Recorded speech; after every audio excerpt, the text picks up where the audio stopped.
On today's On Location, we are on Green Bay. I've got good buddy PJ Vick. Special day here today. I think, and I'm not going to tempt Mother Nature by, to throw a big cold front at us, but I think today's time out on the ice should be our last TV show shoot on ice for the season. It's been a phenomenal winter for us. Lots of great shows. Got to spend a lot of cool time with you chasing stuff all over heck. I guess the people that we need to thank the most for coming along with us is the people that watch us do this kind of stuff, right? Absolutely. We love you all. Very much. So today on Green Bay, we're essentially pre-fishing for open water, but on ice. Yeah. And we are near the west shore of Green Bay. And this is the area where so very often you get that first chance to get out in the boat for the year. We come over to Green Bay, we cast those rip and wraps, we pound all those big fish. Well, it's late ice. Temperatures today were almost 58 degrees. If I've got my date right, it's the 8th of March. Yeah. A super great day to be out here on the ice. And we spanked them. Yeah, we caught some really nice fish. We cranked on them. And it felt like we were out in the boat. It was so pleasant out here. It was excellent. Geese are squawking in the marshes. You got ducks flying overhead. It felt like one of those days. Definitely you're going to remember this one for a long time. So definitely. Tell us what was working today. So, yeah, I mean, and it's kind of been the program that we've been using the last few years, but we're doing the bottom pounding with the 1/8 ounce VMC hammerhead, dead hooked emerald shiner. We got a little bit more aggressive with it than we have in the past. It was kind of a sharp snap to get the fish's attention as they are.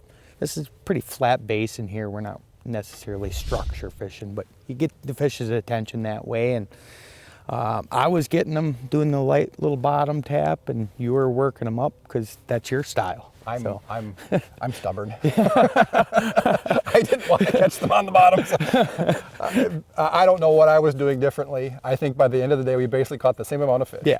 What you need to take away from this is be this far from the bottom, things will work out fine. He's got this little special little tippity tap tap tap thing he does. The fish love it. I can't emulate it, so I stopped trying. And at the end of the day, I think we were basically neck and neck for fish. Absolutely.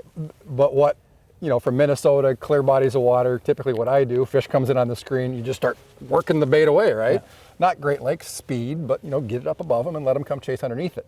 That's not working here right now, and that's because the fish have really moved over to feeding on gobies. There's lots of shiners in here right now, but they get so bottom focused where instead of chasing baits up, they just really want to look down. And we actually caught some fish today where they came in and would tip their bodies straight down. You could see the fin on the flashers, and they would just go right down, suck that bait right up. So it's a small adjustment. I mean, everybody thinks, oh, walleyes feeding on the bottom, imagine that. But it is very different when you compare it to how you do things in a natural body of water. 3-inch emerald shiner. Colors were, I was fishing that sour apple, which is kind of like a green top with a chartreuse belly. I was on the orange chartreuse, which is my favorite. It works for me pretty much every time I put it on. I look in the box, and then basically PJ's got his own little compartment of PJ colored jigs, and I don't even bother him.